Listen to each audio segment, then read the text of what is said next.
El CEIP Garbí de Poboleda, segons creiem, és l'escola pública més antiga de Catalunya, té 113 anys, és de 1895, i antigament ocupava tot l'espai. És un edifici que va comprar els frares d'Escaladei per part de l'Ajuntament i des d'aleshores seguint sent l'escola al mateix lloc i al mateix edifici. Com podeu veure aquí l'edifici, a la part de dalt ara mateix és el que és l'Ajuntament, el primer pis, i també està la vivenda del mestre i la vivenda de la farmacèutica. I a la part de baix trobem el que és la farmàcia, és l'espai. Ara mateix hi ha 11 alumnes i diguem que, com he dit, ja van arribar a ser 150. L'apertura del menjador. En Vicent Cerdà, fa un parell d'anys, va començar una iniciativa a l'Escola de Poboleda, Televisió Garbí. Els alumnes més grans s'han convertit en periodistes que donen a conèixer les activitats del seu col·legi i les novetats de Poboleda. Va sorgir un poc per acostar un poc l'activitat de l'escola a la resta del poble, a les famílies, a les mares i els pares. I ens hem engrescat un poc més que menys i bé, ha sortit una cosa prou decent. Sortim una vegada al mes, diguem que el poble funciona com una comunitat de veïns, que hi ha una antena col·lectiva general per a tots i aleshores estan, cablejats totes les cases. Mitjançant això utilitzem un DVD que gravem aquí a l'escola i una vegada al mes l'emetem pel cable i aleshores a totes les escoles es veu Garbí Televisió, que és el nom que li hem posat. M'agrada molt fer aquesta activitat de Televisió Garbí perquè és molt divertit. Què és el que més t'agrada fer de tot?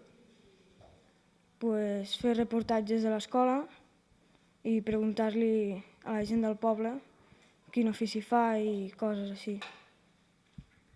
I la gent del poble quan us veu us diu que està molt bé el programa? Sí, ens diu que està bastant bé. Quan siguis gran has plantejat la possibilitat de fer-te periodista? No, perquè em fa una mica de vergonya. No m'agrada. Sí, ens ho passem molt bé preparant aquests programes. La gent del poble està contenta? Sí, molt. Ja ens ho diuen, que estan molt contents, que els agrada molt aquest programa. Que es deia Margarida.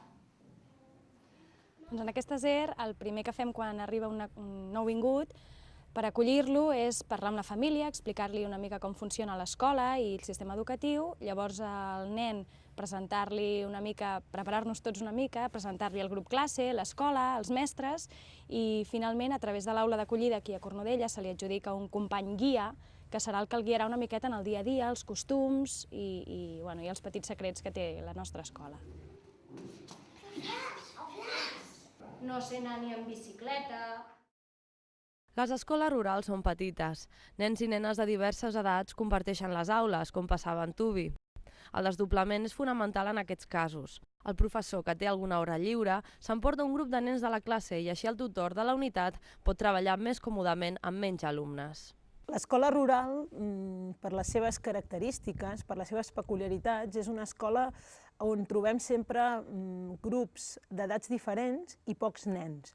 Aquesta diversitat a l'aula és potser un dels trets que ens fan també tan peculiars i és una de les coses potser que ara amb els nous moments educatius es vol mirar de potenciar. També pensem que aquest tractament divers ho fem des d'unes metodologies molt actives, tenim una proximitat molt gran amb els alumnes i també tenim una proximitat molt gran amb el que és l'entorn educatiu, tant les famílies com també el poble. I penso que és una mica el que ens fa peculiars i el que podem aportar. En principi, el CEIP Garbí és l'escola més petita de les Hermos Sant Sala de Prades, que hi ha 156 alumnes, i aquí tenim un total de 11.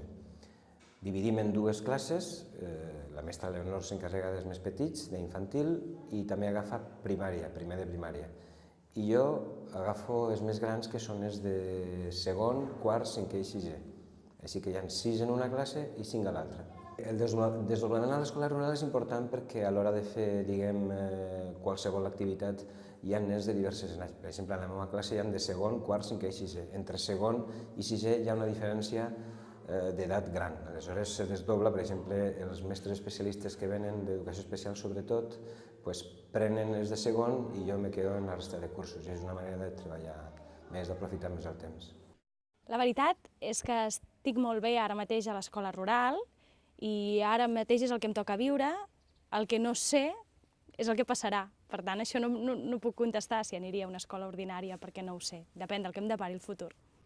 És difícil contestar aquesta pregunta, sobretot perquè jo tinc molta experiència docent a la rural i normalment quan coneixes aquest món cala, no? I t'impregna i fa que la teva tasca docent es vegi molt, no sé, penso que recompensada, no? I als nostres dies això és difícil, perquè la nostra feina, malauradament, està passant per uns moments molt durs socialment. Jo tinc molt poca experiència a l'escola de ciutat, però s'ha de dir que a nivell d'escola rural s'està molt bé de moment, ja ho veurem.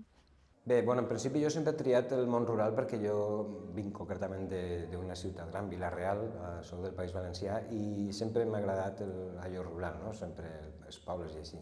Sempre he treballat o bé en l'Aleixar abans i ara aquí en la zona rural de Cornudella i de Pobleda, i crec que és diferent, el tracte amb la gent, la qualitat de vida personalment a mi m'agrada més així, i és un repte, o sigui, a l'hora d'atendre 4 nens de 4 cursos distints és absolutament estar cada minut amb ells i ara pregunta un, ara pregunta l'altre, ara expliques això, ara expliques l'altre.